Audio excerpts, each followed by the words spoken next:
Tere päevast uuesti, ma olen saabunud Tallinna lennujaama ja seoses mitmete äriklassi salongide külastusega on Tallinna lennujaama kukkunud nagu kivi minu reitingus ja mis on tekitanud minust teatavat ängi, sest ma olen ikkagi ma olen eestlane, ma tahan, et meie salong oleks kõrge reitinguga ja ma otsustasin, et võib-olla oli halb hetk tol päeval ja nii edasi, et anda neile teise võimaluse ja ma lähen nüüd sinna ülesse, et ma võtsin vahendaja kaudu sissepääsu, ma lähen hiljem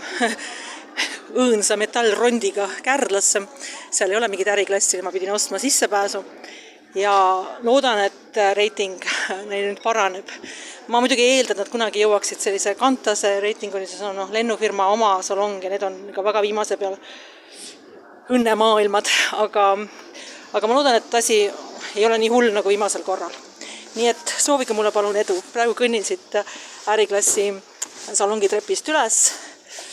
ja loodan, et olukord on parem kui oli viimasel korral.